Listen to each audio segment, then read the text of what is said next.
welcome, welcome. How's everyone doing? How awesome was that session? Yeah. I love looking inside of compressors.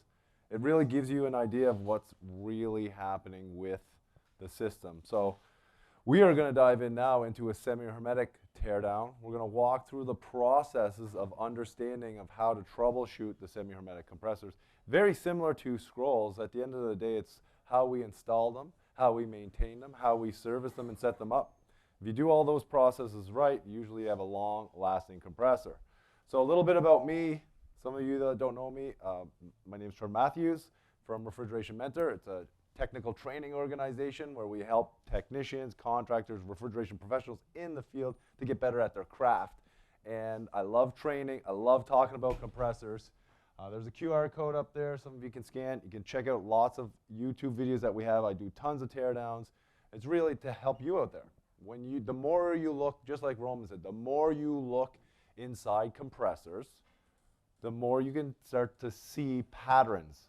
And that's what it's all about. It's seeing these patterns, similar patterns over and over and over again. It's just like when you troubleshoot a system. You consistently start to see patterns, and you're like, oh, that must be the condenser is dirty. Oh, maybe there's an evaporator fan motor out. Oh, maybe the honeycombs are dirty. Whatever it is, the filter is dirty. And you see these patterns, and after you consistently see all these patterns, then you can come up to a result of what the problem is. And when we dive into the semi-hermetic compressors, we're going to talk about different patterns. I'm going to walk through the steps. There's more steps, but I put it in like a 12-step process. Maybe you can take a picture of it. You will come up with your own routine on how to troubleshoot compressors and inspect compressors. Our job as trainers is to guide you on the steps that you want to learn. Refrigeration, you can do it many different ways to get the same results. And what we want to do is help you find the way you can get to your quickest result. Okay.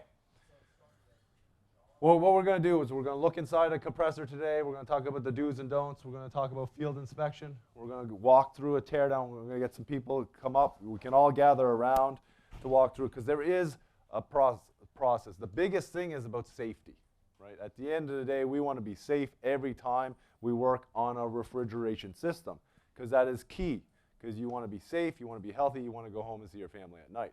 We work in a highly skilled industry, and it's very important for us to be safe, okay? Let's see. So first step, I want to just show you a couple of pictures for those people online too, is what does it even look like inside? I know some of you can't see it over there, but what's inside a compressor, a semi-hermetic compressor? So this is an example from Copeland, like all the different components. Like we usually think, when I think about a compressor, if it's a scroll compressor, oh, it's a scroll set, okay? When I think about semi-hermetic, okay, I've got some pistons, and then I got a stator, and I got a rotor. But there are so many more components inside these compressors and moving parts. And you want to understand every one of those parts. Do you need to be an expert at all of them? No, but you got to understand where they are inside that compressor because any one of those parts could potentially be a failure point. And as you can see, there is a lot inside here. When we take a look, there's dozens of different parts. And how this works, I'm going to just kind of give you a layout. Some of you may see it, some of you may not. So the suction comes in here. And as you can see, this is the suction service valve. You really want to understand how suction service valves work. A lot of the time, they'll have a packing gland on it. You want to loosen that stuff up. You'll see that on a lot of service valves. If you don't loosen that up, it's going to lead to a leak in your system. You got cool gas coming in. You got a strainer right here. Okay, then you come into a stator and a rotor. And then inside here, you're going to have pistons. And then you're going to have a valve plate. And then it's going to go out to discharge. And then some will have oil pumps. Some won't have oil pumps. They'll have flinger feeds. So let's take a look at a Bitzer compressor. So that was a Copeland. Now here's a Bitzer compressor. So the Bitzer compressor, you'll look at it, and there's a lot of the similar parts, but there are some uniqueness to each of these compressors. So now that if you learn the Copeland compressor, now you start working on Bitzer compressors, you got to learn those components inside there too, because there are some differences. Okay, you can see that in this example, there's no pump. Right here, this is they call it a splasher feed for the oil lubrication. So there's some differences. Do they have pump models? Yes, they do. But they have a stator. They got valve plates too. But these valve plates look different than the Copeland ones. Copeland has discus. They also have Reed over in Europe, but they have discus compressors here in North America. Where Bitzer just use all the reed. And you'll see on the Copeland CO2 compressors, they're going back to the reed style. But inside here, we got pistons, we got the crankshaft, we have our discharge, we have our suction, we have our electrical terminal plate is another thing. But you'll see every compressor manufacturer that you start to look at, you'll see just a few different uniquenesses, but it's the same principle. And lastly, we'll dive into a Carlisle, and we got one right over there, a compound one. But you'll see that you got valve plates, you got pistons, you got rods, these are reeds, you got strainers. So the more you look inside the different manufacturers, honestly, it's going to be like, wow, I've seen that in that compressor manufacturer. I've seen that in that compressor. And what you do is you put the two and two together and be like, okay, this is how we're going to inspect it. So field inspection compressors. Some of the biggest things that I want to talk about is when we're doing, this is a great cutaway. I know Chad from Kalos here cut this apart. Hey, say hi, Chad. Yeah, Chad did an amazing job cutting this apart for this event. Because you don't often get to see inside a compressor just like this. And why is it important to look at stuff like this, and he spent a lot of time cutting away, is to understand the system as a whole. So we'll go through the steps in a minute, but I want to talk about how this really works, the components in there, and then we're going to actually do an inspection. We're going to get you guys to come up here and take a look at it. Someone who may have done it before and some people who haven't done it before. So the way it works. So on this side, it's called a end bell. And so we don't have it here, but if we look, you can't see on this side, we'll show you later. So all your suction comes back here. So if you have from your evaporators, so you have that suction gas. It should be cool gas because these are refrigerant cool compressors. So you should have always cool gas coming back to come out over the motor. This is the stator. So the first component you see, thank you, Chet. So this would be on here right like this. Your suction service valve would be right here. So your suction service valve right here. So you have nice cool gas at all times coming in to cool this motor. No different than the one that Roman showed us, the scroll that needs cool gas to come in and cool to make sure that you don't overheat what? Overheat the compressor. But what are we worried about when we overheat a compressor? The oil breakdown, losing lubricity, and losing lubrication really, because we want every component in here to be oil. So we have nice cool gas coming down here. But what is this first component here? The strainer, okay? What do you think this is for, the whole purpose of this? Yeah, to protect this stator right here from contaminants. So we don't get those copper shavings in there. And like, we even have stuff coming out of there. Like if you look, and I'll pass it around if you guys want to take a look at it. So what would this mean now? So I got my suction, my nice cool gas coming back. Superheat is good. What does superheat good mean? Nothing to me. Superheat is 10 degrees, 20 degrees, 30 degrees. Just remember that. When you say superheat good, that means nothing to me. I need the facts. And that's what you need to do, is get the facts so you understand, is it too high of superheat, too low of superheat? So we have this cool gas coming back to that first component, a strainer. What happens if you don't use nitrogen while you're brazing, or you're not purging while you're brazing? What happens inside it oxidizes. And where does that oxidation go? It goes through the system. Then it goes to that strainer. And this strainer is to protect the compressor, but what happens if that strainer gets real clogged up now? Drops your pressure. What's the motor not getting? Cooling. So what happens? So on this side, right up to this point, we got a lot of cooling happening. We got the right amount of cooling. And then what's happening to the motor and then inside here? It's not getting the cooling. So now this motor, this stator, is generating a lot of heat. And it's going to generate more heat, and then this body here is going to heat up even more. And so it's a bad effect that's going to happen, okay? So you always want to make sure to check this. You'll look at Carlisle, you'll look at Bitzer, they'll have strainers there as well, because they're worried about us as technicians cutting the pipe and dropping like shavings in. We need a ream pipe. So what I mean by reamer, after you cut it, you take a reamer and then you'll shave it down so it's the same, the pipe is the same through. But a lot of times that could fall in there. Like Roman showed someone cutting with Sawzall, and you see all those little copper shavings. So they could fill that right up. Well, we're protecting it so it doesn't go in here, because if it gets in here, a lot of times it's contamination from us. But if it gets in here, you get a spot burn, or you'll get electrical failure, because this stator here is protected. It has coating on it. It has insulation on it.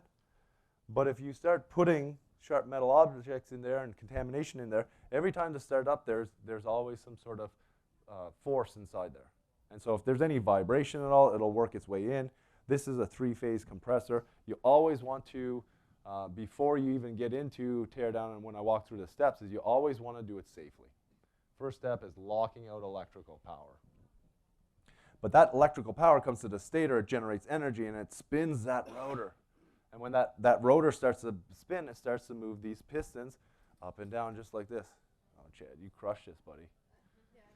Yeah.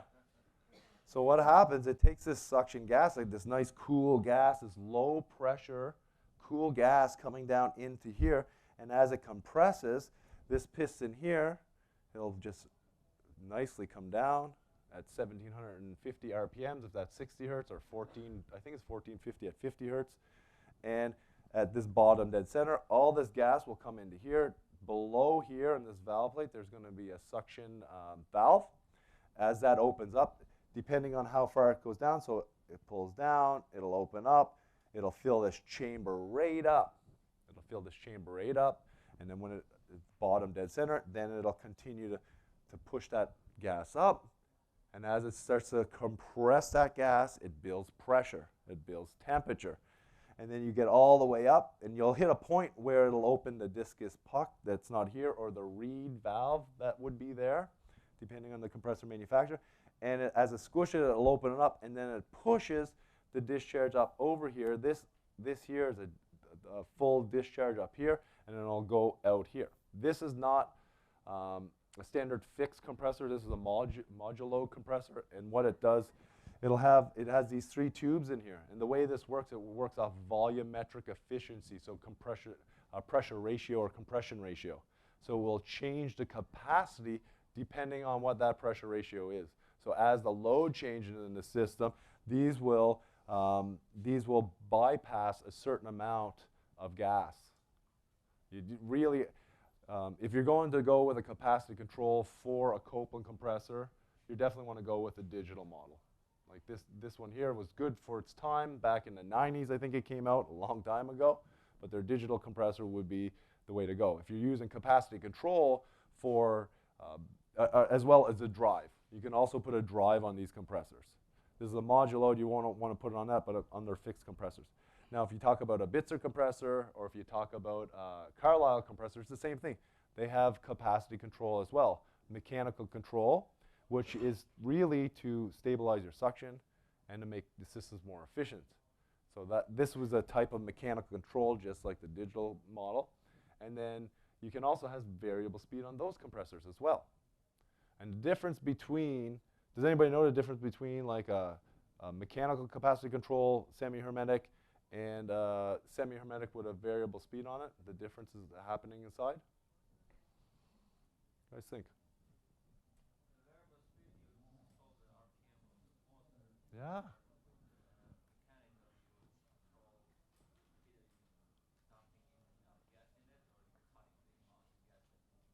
Yeah. So Roman talked about it a little bit earlier for those of you that were in here. So you're changing the mass flow in the system as you speed it up and slow it down, where in the mechanical control like this, you're not changing the speed of the compressor, you're just blocking the suction. One thing that you want to really look at, though, when you're taking a compressor apart is understanding that sometimes they'll have rings inside these compressors, sometimes they won't. The biggest thing is what the purpose of these devices here on the piston is to keep it lubricated. So as it goes up and down, that discharge gas will stay in here, it doesn't blow by, and it keeps it as lubricated as well. And we'll see whatever that compressor looks like in there. So what'll start to happen for this compressor if you start overheating? So my first situation was that strainer gets plugged. We don't get that cool gas coming back. What starts to happen in here? And Billy said it starts to overheat a bit. But what's actually happening inside here now? What's that? Friction, okay. And what should be happening in here at all times? A couple things. Compression should be one. What else, Richo? Lubrication, right? So as it's lubricating, we're always lubricating, we're pumping, everything's good. Systems are pulling down or staying cool. But we start to overheat, then what starts to happen? Oil breakdown, so we got less lubrication happening here. We still have compression, but we get to a point, if we start losing lubrication, what happens between the piston and the borehole or the cylinder? Yeah, starts scoring, right? And then all of a sudden, if it does have rings in here, the rings start to seize, and they'll start to impregnate inside the piston. So now every time I'm coming up with a good, like I suck in all this nice suction gas, and it could be still hot, but then I go to compress it up, what happens then if it's all scored? Seeps through. So now all of a sudden this gas is getting higher pressure, higher temperature, starts to go right into the crank. And that's big issues. You're going to lead to oil issues, which will lead into now, because now all of a sudden we have our suction gas coming back as well. What's coming back with the suction? Just like a scroll compressor. What's coming back with that suction gas? Moving with the gas throughout the whole system at all times. We have oil. So our oil comes in here, and then we get oil in here, and there's lubrication happening here, and then there's actually, I know we don't have a light, but you'll, right down inside here, there's like a little check valve in this compressor. I think it's in here. Yeah, there's a little check valve in this one, because some models have a check valve, depending on the side. This one does, and it's the oil check valve. It's a free-floating one. So as the suction gas comes back, oil comes down here, and inside here, there is, and I can't flip it up on the side, there's a little pickup tube. And so we'll come over here, and then this is called an oil pump. So some of the Bitzer models will have a splasher, which will be connected to the crankshaft here. So as it spins, it's just hitting the oil, it's going up, it goes into a little cup and pushes the oil all the way through this way. Make sure it's all lubricated. But this is a positive displacement pump. And what this does, as that oil comes back, it gets sucked up through, there's a little strainer inside here, and I'll get everyone to come up and look at it in a little bit. And what it does, they have holes drilled inside the compressor. And as it's spinning, this oil pump, which we did a great job here, you can see it takes the oil and it pushes it through to lubricate all the journals, all the bearings. So this is why overheating is really bad for a system. One of the leading causes for the longest time was overheating. And still probably one of the leading causes is of compressor failures for semi-hermetics. But once again, you'll see that if you start to have oil issues, maybe it's not overheat. It could be maybe contamination like we talked about earlier. Maybe this screen down here, this oil screen gets all plugged up. And so when we have a good running system, we get the oil comes up, we have a good net oil pressure, and I'll ask you in a second how that, we lubricate all the bearings here, and then that's just a cycle. This is your oil management cycle. Every compressor has an oil management cycle, even if you have like actual oil separators and reservoirs like Matthew talked about yesterday, or if you just have a scroll compressor, because you have to have lubrication. Even if that oil is just going up through the crankshaft and down, oil coming through here and just is rotating through the compressor, just making sure it's all lubricated.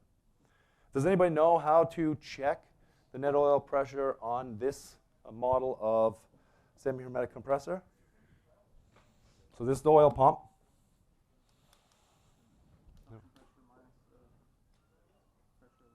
Okay, so this is the pump pressure. And then Billy said the suction pressure. Yes, many manufacturers, that's the way they want to do it. And a lot of times that's what technicians are going to do in the field. You never want to take this one off. This one here, there's no Schrader in this one. So it's a big tip for you. I've had a few oil baths because of that. I've never had it afterwards because you take a bunch of oil in the face, not very fun. This one right here, if you take this one off, it has a little Schrader in it. So you don't have to worry about it. So you put, It should have a Schrader, unless someone took it out. So, okay, it should have a Schrader. It comes from the factory, so just always be safe. So it should have a Schrader in there. So this is your pump pressure. So you would take this pressure, use a low pressure gauge, and the way Copeland likes to do it, they want you to take it from the crank. So right here. So there's a port right here. Right now it's not on there, but I think it's a quarter male to a quarter male flare that you would put on there. And you would take this pressure here. So this is called the crankcase pressure. Back here is called the suction pressure. These are two different pressures inside a Copeland compressor. Because if we don't have a differential in pressure from this side to this side, because there is a wall, look at this wall right here, what would happen to the oil if I don't have a pressure differential? What do you guys think? Tyler, what do you think? It wouldn't move, right? And remember we talked about earlier, if we have some overheat and all of a sudden we wear the cylinders down, and we said that we have some scoring and the blow-by is happening, do you think there's going to be more pressure in here or more pressure in here? What do you guys think? More pressure in the crank or more pressure in the motor? More pressure in the crank. So now how does that oil flow if I got more pressure in the crank? You can't. So you come in as a technician and the compressor's off because of oil, and sometimes you'll see there's a lot of oil in the sight glass, but really this could have filled up. All of a sudden compressor shuts off. What happens when a compressor shuts off? Refrigerant cooled compressor. Does the pressures stay high and low, or do they equalize? What do you guys think? You think they equalize, or do they stay like a high pressure on this side, a high pressure on this side, and low pressure? Equalize. So what do you think happens to that oil now? That was because I discharged pressure in here, and all the oil's in here, and then it equalized. What do you think happens to that oil at that point? What was that? It levels off. It comes back into here. So now all of a sudden you come out as a technician and it's like, oh man, we're off of my oil failure control. We're off on our Syntronic, core sense protection. It could be a pen. It could be a Danfoss oil level control to protect it.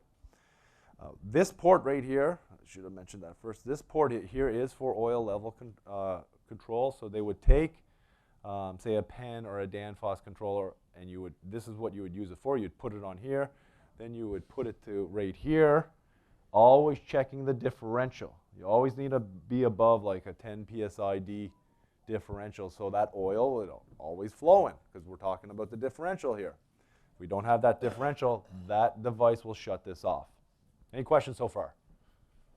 I'm talking a lot here. Yeah, there should be some questions. Where would be the place where you have your oil pressure safety control? Okay, great question. So that one that I was talking about, this would be the oil pressure safety control right here. On the Copeland ones, when you have a Syntronic, there's a little device right here, if everybody can see.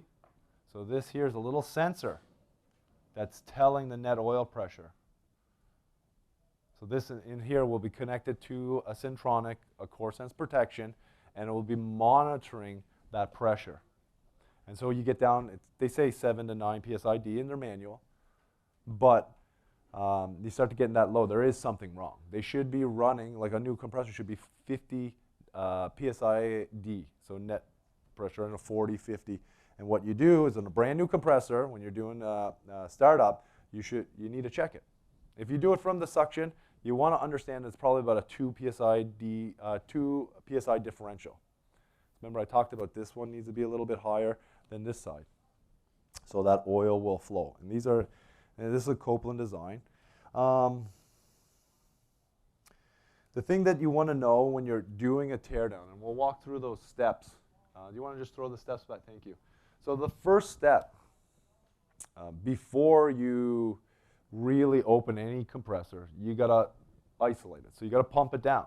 So like I talked about earlier, on this end bell, you want to loosen the packing. You want to close the valve and listen to it pump down. And all of a sudden, all the liquids will store in either the oil, the receiver. Okay? And so as it pumps down, you hit your low pressure control, it'll cut out. And maybe you have continuous pump down. I know in air conditioning you don't have that as often, but there is some applications for it. But you pump it down and you get all the refrigerant out of it. That's the first step. Your second step, this is one of the most important things for safety as a technician, is go and lock out that electrical. I know a lot of us get complacent and we just shut the breakers off. But when you work in a big location where there's multiple people working at the same time, if you don't lock it out, someone could turn that on. So a breaker could trip for something else, a fryer, we could say. Maybe a fryer trips off. And they think, oh, that's the breaker that tripped, let's just click it back on. And you're actually working on that equipment, you could get electrocuted. So you have to be safe, because it happened to me before. Even working with teammates, I'm like, did you shut this breaker off for this one? Yeah, it's that breaker. So then I go cut the wires and I get electrocuted. You don't want that. You want to be safe. So make sure you go and do the verification. That's what I've learned. And then before you touch the electrical, you'll take your meter and you'll verify that there's power there or not before you put your hands on it. Make sure you do that, okay? That's for your safety. So you want to check for visual signs of damage. So you want to look at the compressor, not even inside yet. A lot of systems that have been old systems, and I'd walk into rooms and, mechanical rooms, and there's bikes and they're pushing in, trying to get in. That's against code in Canada. It's against code here. Like a mechanical room is supposed to be clean. You should not have propane in there. There's lots of things that you see in there that you got to talk to the customer about. But if you come up to this compressor and it's full of matted with dirt and dust and all over, and it's coated with that, what do you think is going to happen to that compressor? It's going to overheat, right? Because depending on the compressor, there may be the designs where it needs that cooling, or you have a cooling fan on the top. So sometimes you'll have refrigerant cool, air cool, and refrigerant injection, called demand cooling in Copeland, or refrigerant injection by Bitzer and Carlisle. Because you need to make sure it's cooling. So if you're coming in there, you're doing the maintenance, you got to clean those compressors off. Okay, no different than a scroll. Same thing with a scroll. You got to clean those off. You got matted up there. That's going to cause potentially some overheating. So from there, we want to check the resistance. So after you do the visual thing, you want to check the resistance. Okay, where do you guys check your compressor resistance at? Your electrical. What do you guys do? How do you do it? You ohm it. Where do you ohm it from? The compressor terminal. You ohm it from the compressor terminal. So you can, but a lot of times, depending on your system, you do it. A lot of you do it from the contactor, and there's nothing wrong with that. Okay, but that's just your first check, right? If something looks weird, you're going to dive deeper, like Billy says, and get down to the compressor. Because if you're just doing a quick maintenance, you just want to do a quick check. If you're troubleshooting, you start from there. Because what's the difference from doing the check from the compressor or from the load side of the contactor? Wire. Right? So you get all that wire coming down. There's going to be some resistance in the wire. So it's not going to be exactly what the stator resistance is. And then if you get a weird reading from the contactor, what could that be? Could be a rub out. Right? That's 100% right. It might not be the compressor at all, but you're going up there, I got a grounded compressor or a shorted compressor from the contactor. So that's why if you ever do it from the contactor, and I know I've done it, if you get weird readings from there, you want to always come here, just like Billy said, and you want to take the terminals off here, your wires.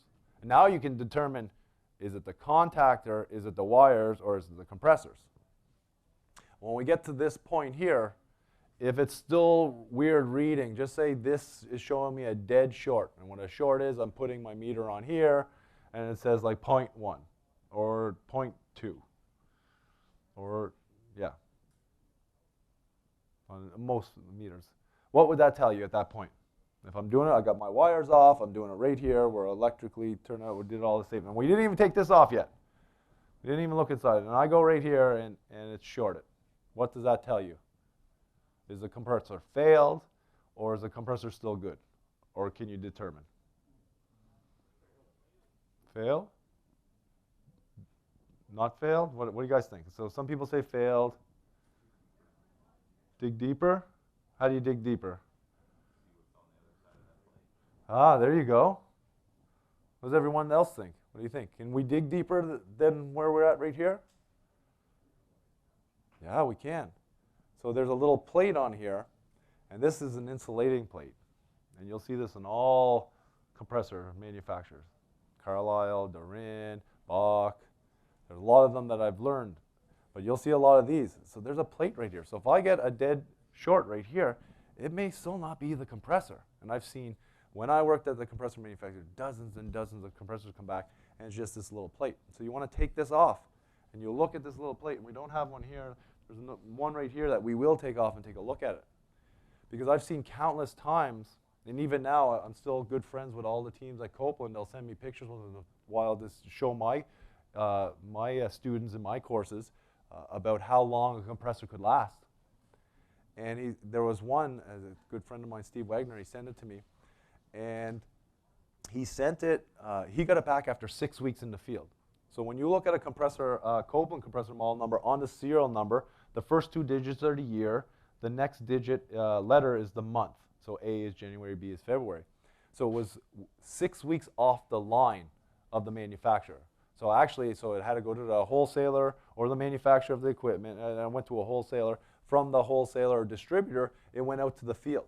So within 6 weeks, he had it back. And what happened was the technician went right from here and said, oh, it's a shorted compressor. But when Steve got it back, he took this plate off, put it on, and put the power onto it, and it ran totally fine. And this happens constantly, just like Roman was saying earlier about how many compressors come back and there's nothing really wrong with them.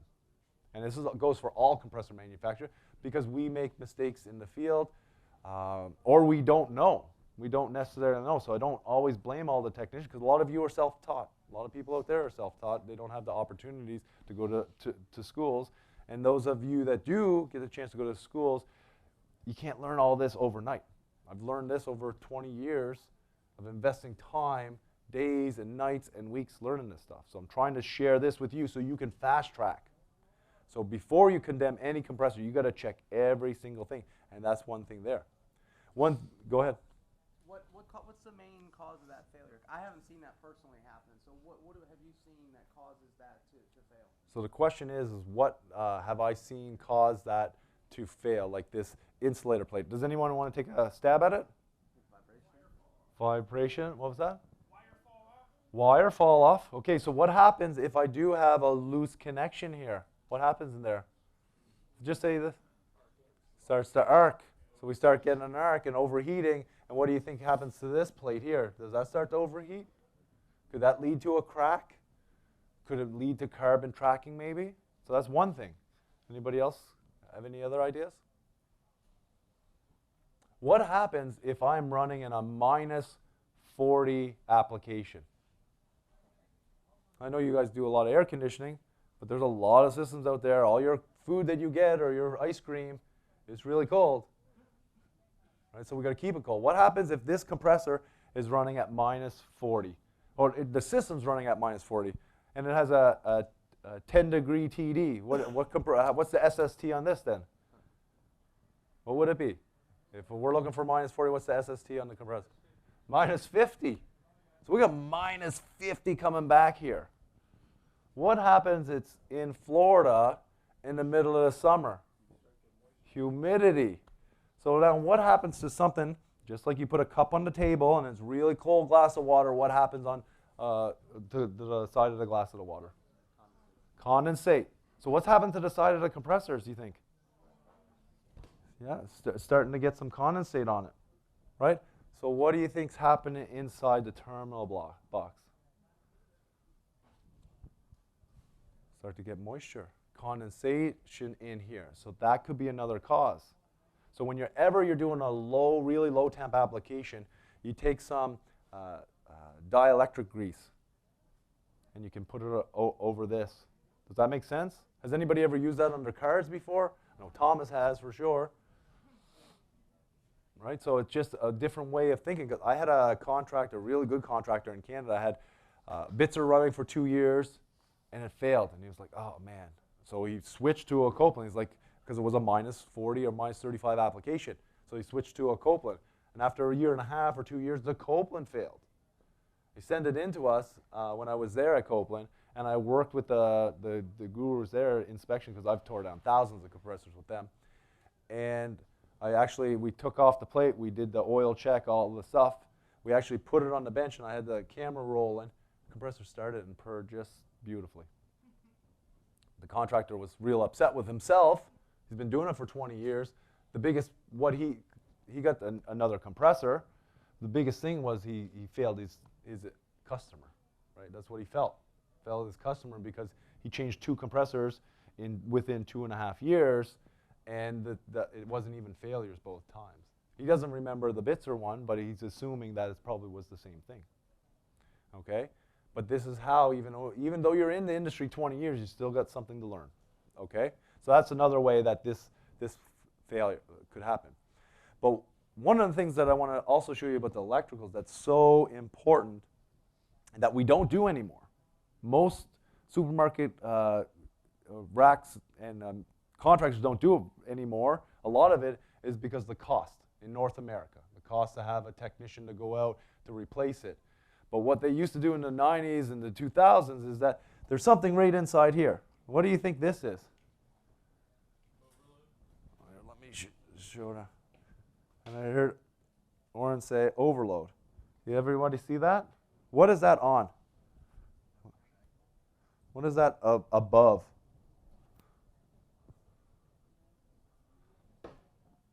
What is on? The stator. Does the stator heat up? Does it heat up and get warm and warm? So if I have a really high compression ratio, I know we talked about it a few times, a high compression ratio leads to more heat and more work. So what will happen, this here will open up and shut the compressor off to protect it as it starts to get, here, let me pull this up, see if you can take a better look at it there.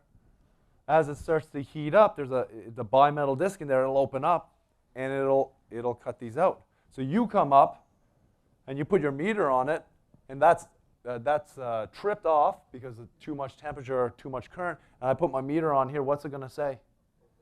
Open. Yeah, that's right, open, open. This is a 3-phase compressor, so it's open. So you're like, oh, open, must be the windings are gone. Get a new compressor. Then you have another technician who hopefully dives in a little deeper and checks it, because I've learned the hard way where I didn't check other people's work, because you shouldn't have to, but this is the way it is. Sometimes you do. You go and check, and all of a sudden you get there, and it says on the paperwork, open compressor, but you're like, oh, I got 0.7 ohms, or I got 1 ohm. That doesn't make sense if it said open. You know what I mean? So what do you have to do if I come here and it says OL? What's the first thing you want to do? Cool it off. Cool it. Check if it's hot. That's it. Is it hot? If it's burning hot, then we know the high chance that tripped off. If you put it on here and it's super cool, and you check it, oh, well, it's probably a damaged one of these. So what could you do to check that? How would I check that? Go ahead, Oren. Take the terminal plate off. So you once again, your system's off, it's safe. You take this off and you pull this out. Do you need a new gasket? 100% you need a new gasket. But this is how you dive in deeper. A lot of people, well, I don't have time for that. This is a process plant. We need everything up and running now, now, now. Oren, have you done this before? One time. How long did it take you to take this piece off after you pumped it down? 5, 10 minutes. Do you guys have 5 or 10 minutes to? Yeah. Yeah. So after he shut it down, he pumped it out, he electrically isolated. That takes a few minutes, depending on it. But when he was on here to work on it, 5 to 10 minutes. Do you guys have 5 to 10 minutes on your job sites? Probably do. Probably do, right? Okay, so you pull it off, and then what you can do is take this out, and then you can actually check it. Okay, it's not fixing the problem at this point, but you're checking if that's failed. And one way to check, see if the windings are still good, you can just go right from actually the windings themselves. Then you can ohm that out, and then you match it up to the compressor manufacturer specs. So this one's a Copeland, so you go to Copeland Mobile. Jeff did a great job talking about Copeland Mobile. It's an app that you need if you work on Copeland compressors. Okay, so that's another check if you have overheating.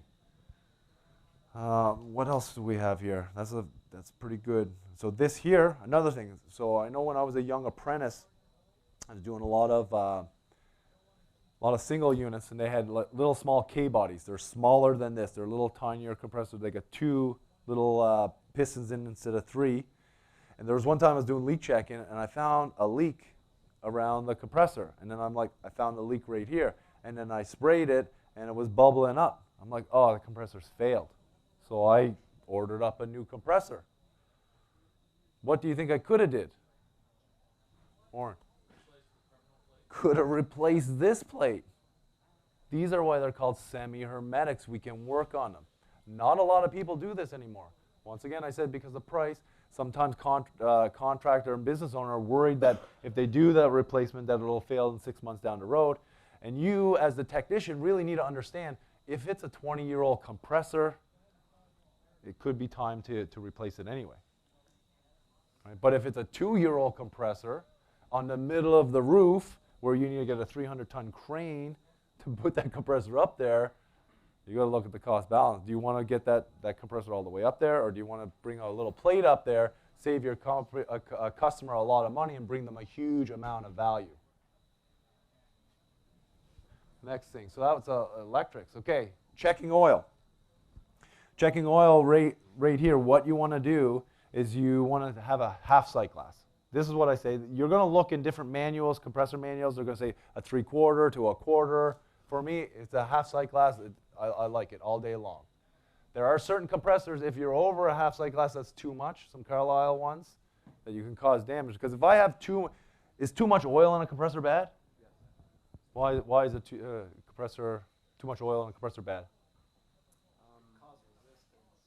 Cause resistance, great. 100% it causes resistance. Because all of a sudden I have this, it's a tens of thousands of an inch feeler gauges that you need to hear. And all of a sudden, if I start filling this up with oil like this, I've got a lot of friction, a lot of resistance. So it's going to put a lot of strain on the bearings. Okay, so half sight glass. Always follow the manufacturer's recommendations though. Always go back to them. Even when you work on a system, the people who build the equipment do not know compressors as well as the compressor manufacturer. Just remember that. Because the compressor manufacturer has been doing these for years. So when you have a compressor problem, the first person you should be calling is the manufacturer of the equipment. When they don't solve your problem, you got to call Bitzer, you got to call Copeland, you got to call Carlisle and try to talk to their support because they know their compressors. Next one, let's do you want to just pop up 12 steps again? So checking oil. Okay, so safely moving the first cylinder head. So sometimes there's 1 cylinder head, sometimes there's 2, 4-cylinder compressors, 6 cylinders, 3, 8 cylinders. We'll have 4.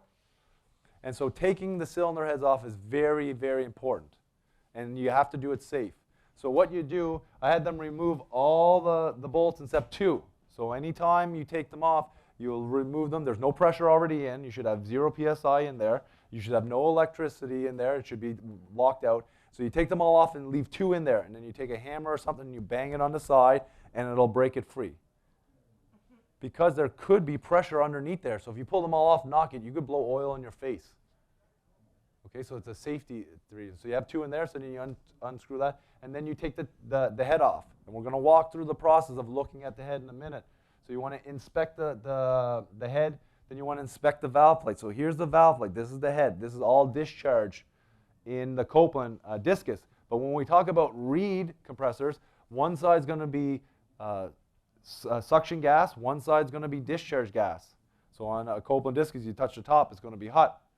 But you can go to maybe a Carlisle or a Bitzer, you touch one side, it's cool because that's the suction coming up, and then the other side is discharge. Okay?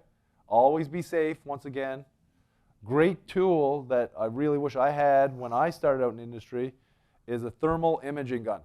I highly recommend all of you, when you start making some money, get one. Because it definitely changes the game when you look at something. I can take it and look, well, what's the temperature around this whole thing? It gives you a good idea because I could look up here. If all of a sudden I got a thermal imaging gun and this piston is 30 degrees different than this piston, well, man, there's probably something going on in this piston. And that's a quick check. That's a quick check where you're doing it with your hand, you might be able to feel a little bit difference, but if the whole thing is kind of hot, then maybe not. But you got to check that. And then after here, here's the valve plate. You're going to want to inspect the top of the valve plate. You're going to want to knock it off. There's going to be gaskets. You're going to want to look at both sides. Very detailed, right? So you understand those patterns. Then we get into inspecting the cylinders that we talked about already, looking at the pistons, and then as a technician, pulling off the pump. So you got to pull off the pump. And when we pull off the pump, then we look inside the pump, and you want to take an idea, see if there's any galling inside there, right? Because it's so important. You want to turn the pump, and you want to see how it moves up and down. You want to check to see. If there's main bearing damage. And how you do it in a scroll, you shake your hands up and down. So if there's main bearing damage because you have lubrication issues from flood back, for example, because we have liquid refrigerant coming back and all of a sudden going through and our furthest bearing gets washed out, you shake hands with it. And there's a lot of play with that. You can tell that that's flood back happening. And then checking the wrist pin. So twisting it up, and then all of a sudden you want to push down. When you get a top dead center, you can even take a little hammer and tap on it, and just very gently, if it drops down, you got wrist pin wear. So actually there's a wrist pin that holds the piston onto the rod. All compressor manufacturers have it. And so it's holding that on. And so if that's wore, a lot of the times it's from a slug. What happens is that compressor comes up, tries to squish liquid refrigerant, smashes it out, and then all of a sudden you get discharge gas pushing down on here. Okay, as that discharge pushing down on here, this piston can't move. So oil would get in around that wrist pin, but now it can't move. And so now it wears and wears and wears, and then they'll go clunk, clunk, clunk, clunk, clunk, clunk. And then the last thing is putting the compressor back together. So let's get a bunch of people up here, and let's get around the table, and we're gonna do this. So everyone come on, everyone come around here. Yeah, everyone come on. So the first step, what did we say? Is check your power. We lock the power out. We isolate it. So we got a compressor that just looks like this. What was our first step? Check the resistance. Who wants it? You want to check the resistance?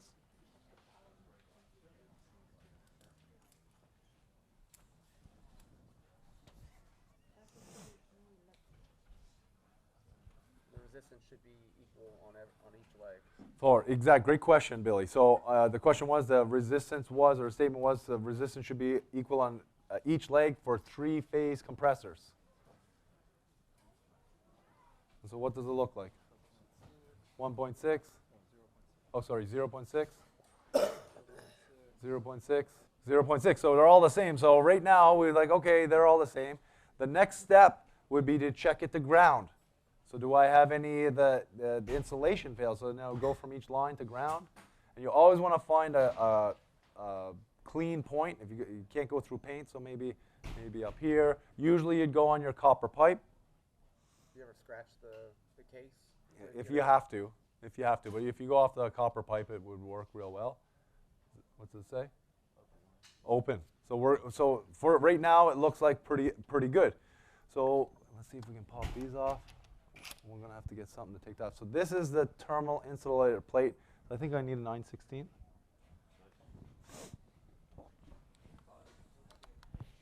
Here, I'll let you. Do you want to rip it apart? Just take all these ones off. This doesn't matter pattern. Oh no, I need a little one bigger.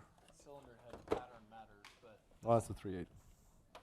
Yep, go ahead. This pattern 100 when you're putting it on. When you're taking it off, it's not. Oh, that's sweet. I'm mistaken.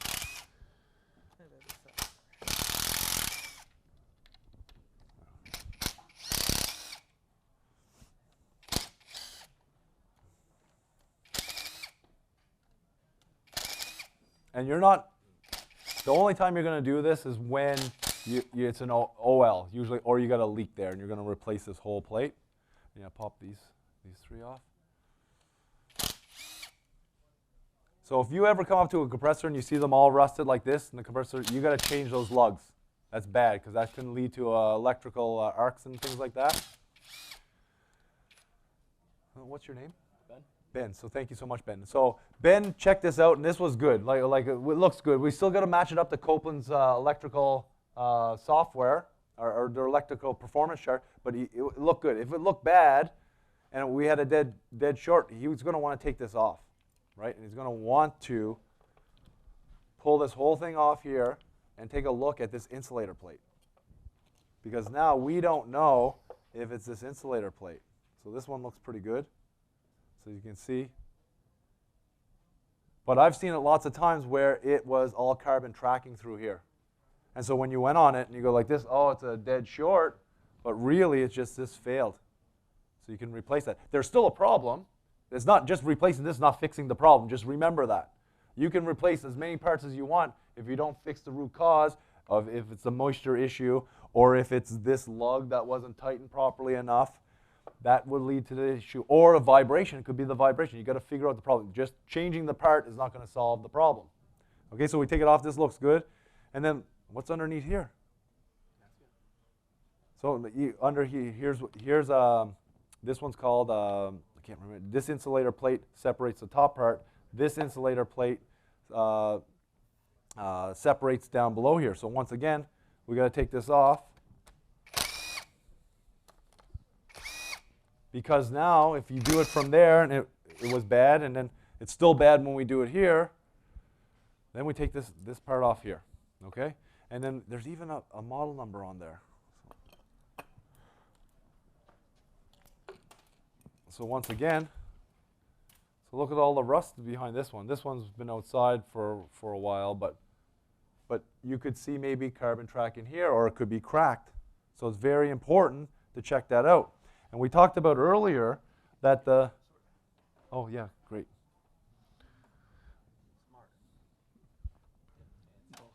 Yeah. So the big thing is that, remember that time I talked about that leak that I had? Well, there's gaskets in here. So it could be these leaking. This is a replaceable part. It's not done a lot, but if you're stuck, I know lots of people that reach out to me from South America and different parts of the world where it's not easy to get compressors. They will do these replacements. So when you take it off, you want to take a look. These gaskets have to be replaced. If you take this off, these gaskets have to be replaced, okay? And then if you guys all want to take a look in there, there's that component right there. Just like they would warranty a compressor, do they warranty gaskets? Do they warranty parts like that if you planned on breaking into it and there's a warranted item? So for the way, you got to find out the manufacturers. You got a lot of different warranties. Gaskets, it's usually the compressor, not gaskets and things like that. Yeah. So, non-wearable items. yeah. But what's underneath here also another plate. So maybe it's this plate that failed. Maybe it's not the top plate. So these are the steps. Does this take a while? Yes. Do you usually have, if you haven't had to put a new compressor in, you need to inspect this out of the field. Okay, so then at least you know. Because if you just go and went and replaced this, okay, it's a dead short and you replaced it, you don't know what caused that failure. And a lot of times when you have every time you have a failed compressor, you got to put a new one in before you can start the system up and find that failure, right? That makes sense? Okay, but this is another component that could fail from temperature or from current. Okay? So the next step, we talked about taking all the bolts off. We have the compressor still isolated. We loosen all except two. You take a hammer and you bang the sides like that. This one they loosened up for me, so thanks to the guys here. Kalos. So, Billy, do you want to just flip it up over? Okay.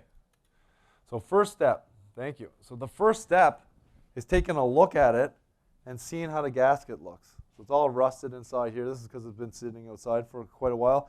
But if you see any cracks, any breaks, a lot of times if you have a head gasket leak, you'll see carbon tracking through here. Right? So you want to take a look at that and inspect it, look inside, see what's going on.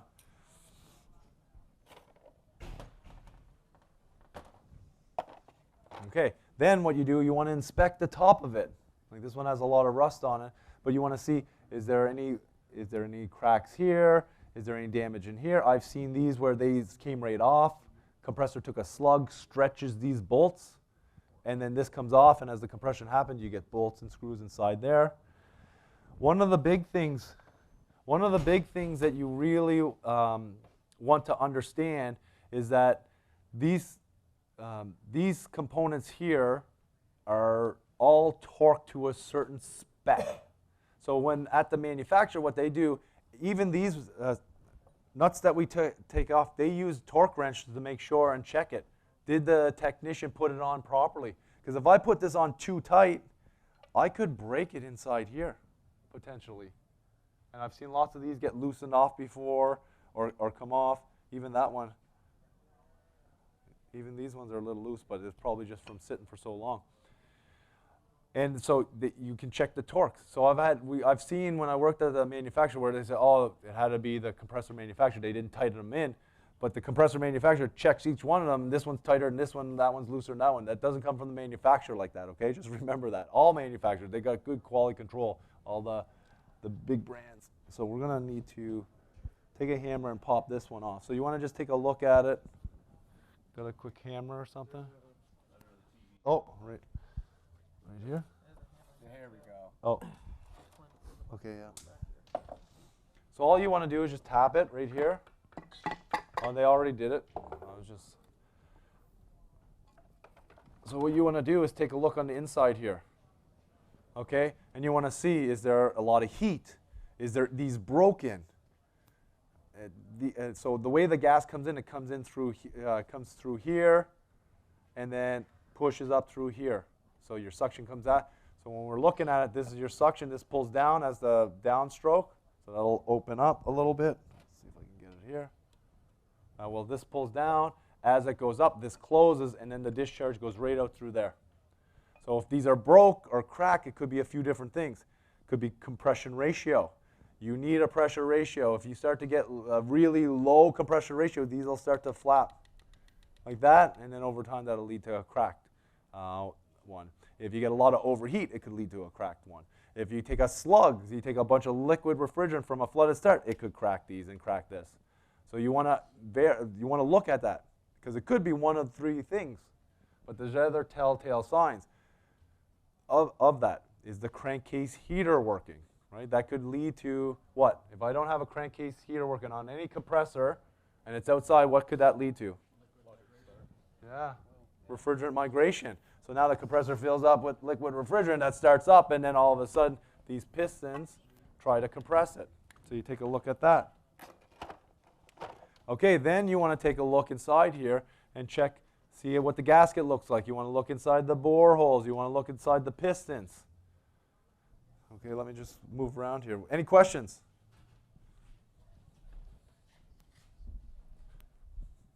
Okay, let me just get on this side and get on the here. So the guys did a great job. So to take this off, this is the pump taking off the pump, but this is actually the oil pump housing. So once again, the guys here, Kalis, did an amazing job. So what you want to do is remove this, and then you want to look inside here. So you want to see if there's any scroll galling. You want to see, not scroll galling, any galling inside there. Is there any marks, scarring, scoring? That's the pump right there. That spins as it's connected to the crankshaft. Show you guys over here. You guys see that in there? So that's actually the pump, and that goes inside the crankshaft. As the crankshaft spins, it spins the pump. So it's super cool. So you want to look here to see, is there any markings on here? And then you want to see if it spins. This one might take a little bit to spin. Oh no, there we go. So this one mechanically spins real good. Do you see that? So it's spinning quite well. Okay, so what you want to do next, so we have the pump off, you do something, shake hands with the crankshaft. So there's always going to be play on Copeland's back and forth, but up and down. So if anybody want to try to see if there's any up and down play. Tom, go ahead. Is there any up and down play? Back and forth. So now I just told myself that there's no main bearing damage. Right? So now I know, if I know for Copeland's refrigerant cool, if you have flood back, that, remember I talked about that earlier, that would cause that main bearing damage. But once again, yes, I know that is damaged. We need to replace the compressor. You still need to figure out what caused that. Does that make sense? Okay. And so if we check that, the next check is the top dead center wrist pin check. So you want to push down on it. Okay, that one feels all right. That one's good. So now I know there's no wrist pin wear. Really, in the field, you don't need to go any further than this. You're going to 98% of the time, you're going to figure out what that failure was, or there was no failure at all. You always have to replace all the gaskets on there. Diving in deeper, if you do have it, I do recommend at least 1 or 2 times to pull the back off, pull out the rotor, take a look at it just so you've done it before, but you don't in the field, you're not going to get that far, right? Because you're pulling that off, you got to drain all the oil out of the compressor. At this point here, you can have oil up to this high. So you don't have to drain the oil to get to this point. When you pull off the back end, you gotta drain the oil out. Questions? What do you guys think? Is this pretty cool? Yeah, even if you don't work on semi-hermetics, it's pretty cool if you're mechanical, right?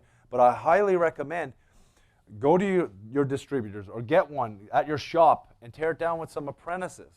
Tear it down with some other people and learn. And every time you learn, because if I looked in here and I see a bunch of scoring up and down, I will know, okay, well, there was no lubrication in there. And that lubrication led to maybe potentially blow-by. That discharge gas pushing down into the crank. I highly recommend going to watch the compressor story I did here a couple years ago. It's talking about the story and that journey of that compressor. Because you could have flood back, flood starts, overheating, and the compressor electrically fails. And we'll go up to it and we'll say, oh, it's a dead short, electrically failed, burnout. But really, you had 3 mechanical issues that led to the failure. Our job is to find out which mechanical issue caused that failure. You know what I mean? Because was it the flood back? Was it the flood at starts? Was it the overheating? And now our job, just because we found the problem in the compressor level, doesn't mean we fixed the problem. Just remember that. You still got to go and fix that problem. Is it the TX valve overfeeding? Is it a frozen up coil? Is it an undersized suction line? It could be one of many things. Could be one of them. Now go find the problem. Yeah. So sometimes you have to put a new compressor in to actually find the problem. 100. If you got flood back, you can't. That's not going to tell you anything. You need to say, okay, Compressors don't Yeah. die. right. Yeah. Period. Yeah, so the thing is that if this is electrically failed, how do I troubleshoot? You know what I mean? Yeah. So you got to put a new compressor in, but that's when you go through all the specs. And I've seen this time and time again, that where someone goes and replaces the compressor, it fixes the problem. Because there could have been a leak, it wasn't charged enough, the system was dirty maybe, and they cleaned it up by putting new filter dryers in, and things like that. I found clogged filter dryers, the cores. Yep. Yeah. Dual cores. Yeah, and so the big thing is that sometimes you do have to get the compressor in, just like an air conditioning system. If you have a single system, a lot of people are just changing the whole condensing unit, but if you just change the compressor, you put the compressor in, that's the only time you can find the problem out. And sometimes the TX is what failed, but you couldn't check until the compressor was in, and then now you got to change the TX, and this just happens. This happens, but that's how you want to find that root cause of the problem. Any other questions?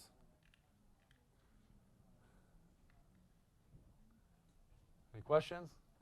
What do you guys think? This good? Cool. This good? Awesome. I think it makes it less intimidating. I like that. Yeah. Yeah. Whenever it's covered up, you can't see it. It's harder. Yeah, with it. Yeah, if you come from a background too where you have like a little bit of automotive experience too. Anybody working on cars, this is the same. This is the same.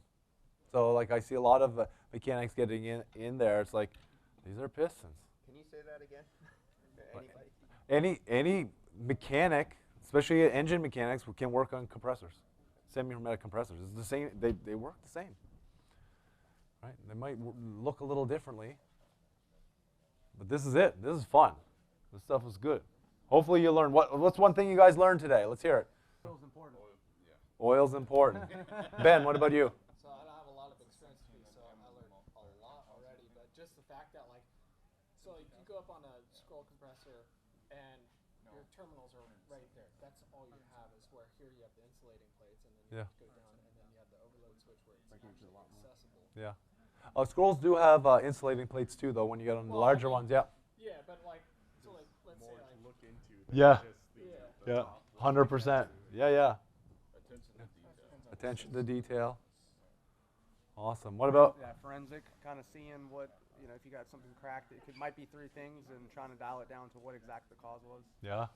Yeah, I love that. I love that. I'd like to say one thing. I've taken Trevor's master compressor class. I would highly recommend Oh, thank that you. you take Yeah. Trevor's class. even if you've been doing it 20 years and you think you're good and you've read manuals before and you've been to 10 other classes over the decades, he'll get you back on track to the things you got lazy on and you stopped doing because you just like the shortcut and guess I don't have to do that. He'll get you back on track. And you will have to do some work to pass this class. That's all I got to say. Oh, thank you. Love that. Love that. Yeah, I do this all the time. But once again, it's taking the time to do this in the field or at your shop or at the distributor. You know, same when Roman did it. You take a scroll and you do that too. This is how you get better. This is why I'm so good. It's because I looked in so many of these. I cut so many scrolls open. I asked questions. I went and reached out to people when I didn't know what the problem was. And sometimes they don't know the problem. Like sometimes even the compressor manufacturer can't figure it out sometimes. And it happens. But you don't get frustrated with it. You just try to figure out the problem. You go back and you check your soup reads, you check your pressures, you check your temperature, you check your airflow, make sure the evaporator coils are clean, you check your oil, you check all that stuff. Thanks for watching. If you're willing, give this video a thumbs up and drop us a comment. Don't forget to hit that bell icon to stay updated with all of our future videos. And as a quick reminder, HVAC School isn't just a YouTube channel. Dive deeper with us at our main website, hvacrschool.com. Curious for more knowledge on the go? We've got you covered. Tune into the HVAC School podcast, available on all your favorite podcast apps. And while you're at it, join our thriving Facebook group. Also, don't miss out on our free mobile applications available for both iPhone and Android. We're all about community, for techs, by techs.